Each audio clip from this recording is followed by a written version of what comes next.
Bonita ended up sitting in the luxury car due to the pressure of the situation. The looks from Kurafat and the many people at the bus stop made her accept the ride. But she didn't get into that car for the money, and uncomfortable, she tried to make this clear as soon as she managed to close the door. I didn't come in because you paid me, okay? Kurafat just gave a discreet glance without responding. Instead, he looked in the rearview mirror, put on the turn signal and accelerated, quickly leaving the place. The rain outside was getting heavier by the moment, and the frigid air conditioning made Bonita, already soaked, shiver with cold.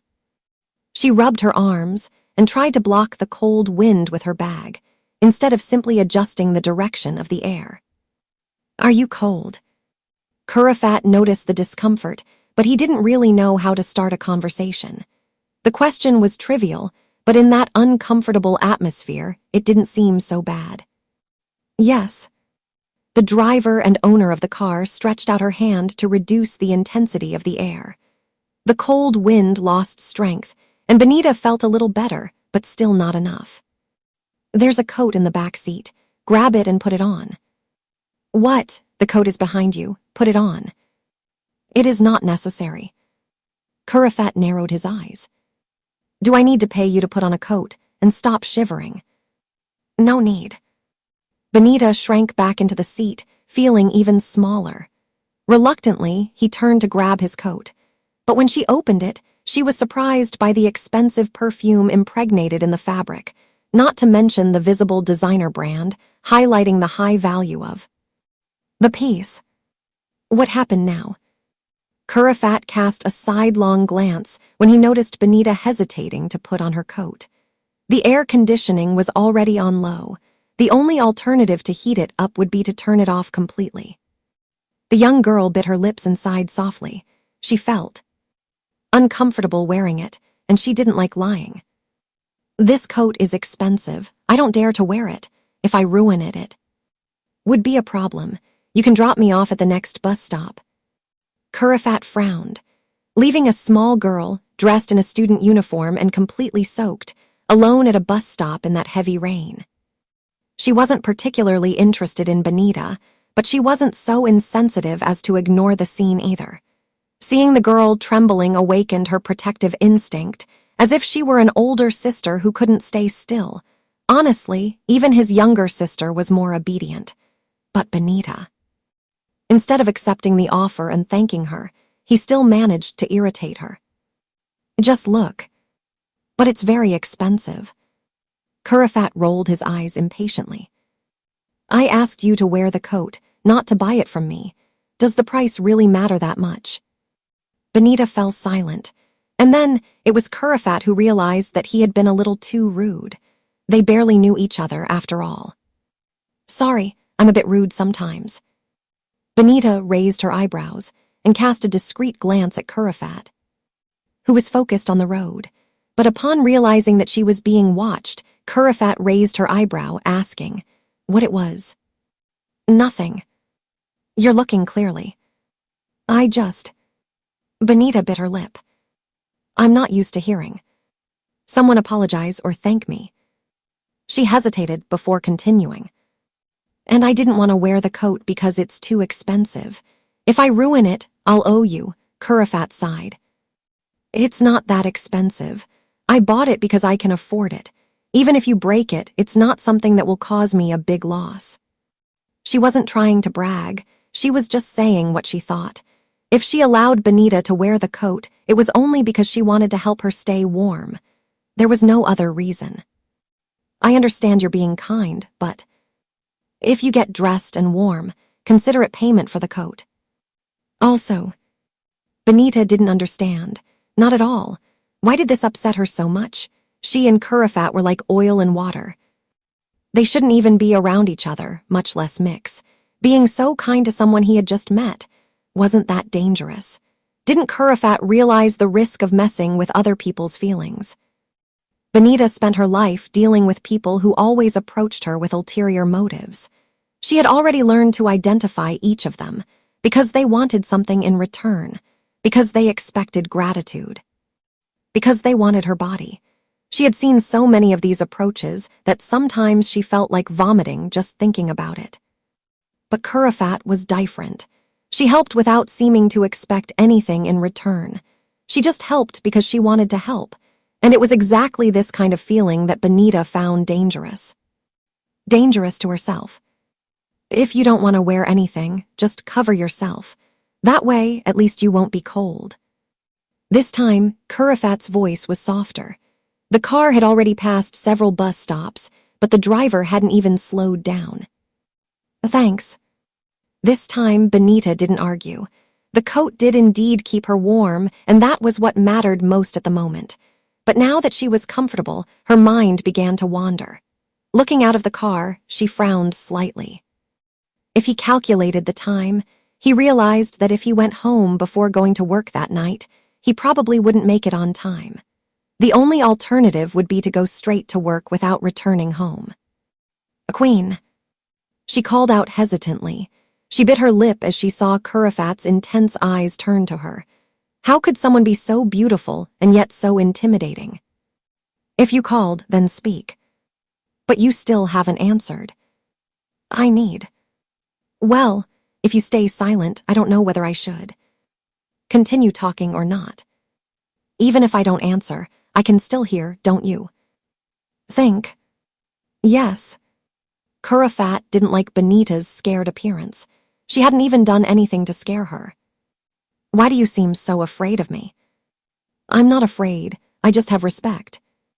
Why? Because you gave me a ride. You got in the car to protect yourself from the rain. The destination is not mine, so don't use the word ride. Bonita blinked, a little surprised. Thinking back, Kurafat was right, but she didn't expect someone to correct something so small. Right, that's right. And then? Well, I wanted to ask you to drop me off at the next bus stop. I have to go to work. In the same place, where I found you yesterday. Yes. With those clothes. I have another one at the restaurant. Silence filled the car. The bus stop was just ahead, and Bonita was carefully folding her designer coat to return it. She was getting ready to get out when she realized Kurafat wasn't slowing down. Queen. I know. Also, now you can call this a ride, because we're going to the same place. When they arrived, the restaurant was still closed, but the staff were already starting to arrive. Bonita got out of the car and bowed politely. Thank you for bringing me. What time do you get off work? When the restaurant closes. Sure. Do you have something to do here? No more. Also, my only commitment was to bring you. What? Why are you so surprised? Go to work. Yes. Take the blouse with you. Also, Kurafat frowned. Bonita always looked confused and repeated the question every time she spoke. It's payment for coming to shelter from the rain. I already said I don't want to. I'm not giving money. I'm giving something in return. What should you do when an adult offers you something? Bonita frowned. Looking closely, it seemed like Queen wasn't much older than her. Thank you for bringing me. I'm going to work now. Kurafat nodded in response to the thanks, but instead of taking the blouse as instructed, Bonita opened the car door and ran into the store. She left Kurafat frustrated and angry, unable to do anything but leave. Bonita was bold to ignore her words like that, as if they held no weight at all. Even after returning to the condominium, Kurafat was still upset. Bonita was the first person outside of her family to disobey her in many years. She's just a student. Why does she work so much? This doubt wouldn't leave her mind, so she called one of her subordinates to investigate the situation. Later that night, she received a report. The surrounding environment is somewhat dangerous, but she arrived home safely, Queen. Is there anything else you would like me to do? No, you can go back. Queen. What? Before entering the house, a man who seemed close to her approached her, but she seemed scared of him. Do you want me to keep an eye on him? Since when do you care about others? I'm just curious. It's not often that you have someone watched without commercial interest. Do whatever you want, but I didn't tell you to. Understood. Kurafat hung up the call and went back to focusing on the news he was reading.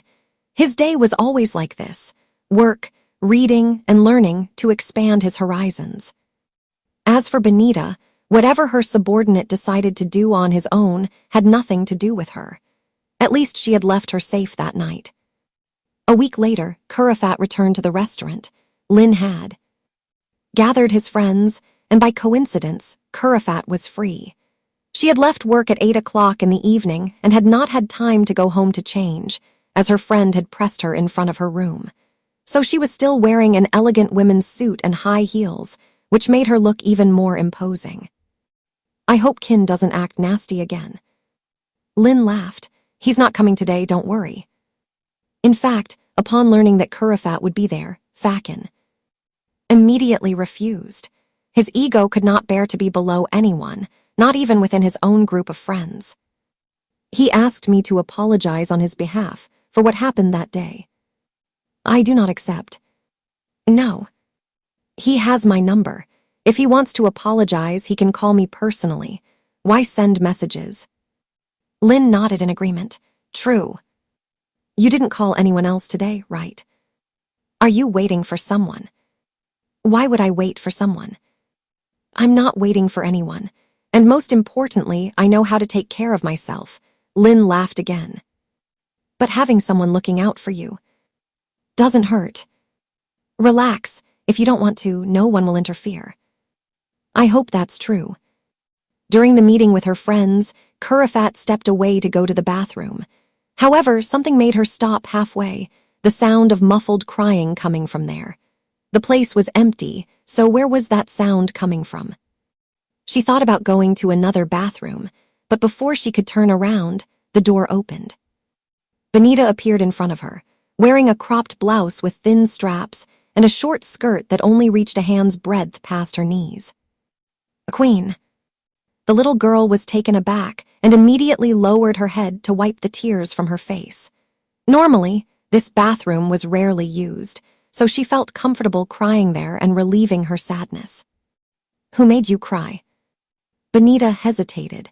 Instead of asking why she was crying, Kurafat wanted to know who had caused it. It was nothing. What do you mean it was nothing? I heard you crying clearly. I even thought it was a ghost if you hadn't opened the door. So that's why you were relieved to see it was me. Don't change the subject. Was it a customer? Did you tell the restaurant owner? I haven't even started work today. Someone booked me as soon as the restaurant opened and asked me to be there in 10 minutes, but no one here has done anything to me. So who was it? Someone from your house? Your boyfriend? I don't have a boyfriend. That doesn't answer my question. Excuse me, I have to go. Kurafat frowned. It was once again that Bonita challenged her. But those 10 minutes of waiting meant they would meet again in the VIP room. That was definitely Lin's doing. I didn't know what her friend saw in Bonita. Do you want the same drink as always? Who did something to you? A queen. What it was? Let me work, please. Kurafat sighed loudly, showing her dissatisfaction. She didn't like not getting answers. She didn't like being ignored by Bonita. And most of all, she didn't like the fact that she was so involved in her problems. What's wrong with me? Feel free. Thanks. After work, Kirapat, who was waiting in the car, quickly left when he saw Bonita leaving the restaurant, now dressed in more modest clothes. Queen. It is me. Haven't you left yet? Who did this to you? Once again, Bonita hesitated. It was clear that Kurafat would not give up until he had an answer. Why do you care? I just cried a little. Maybe I was moved by some story. Oh yeah, what story? What kind of story makes someone have a split lip and swollen cheek like that? Bonita quickly lowered her head. She thought she had covered her bruises well with makeup. How did Kurafat notice? Are you going to say that I'm intruding? Why was she pressuring me like that? I didn't even say anything. Your look says it all. Then my look is rude. Thank you for your concern, but I don't want to talk about it. I hope you understand. Hearing this, Kurifat's expression relaxed a little. His stubbornness was difficult to change. I'm asking as someone who has a sister. What? I don't want you to think I'm interested in you for any other reason. I know Bonita knew there was nothing that could interest someone of her level. No, you don't know.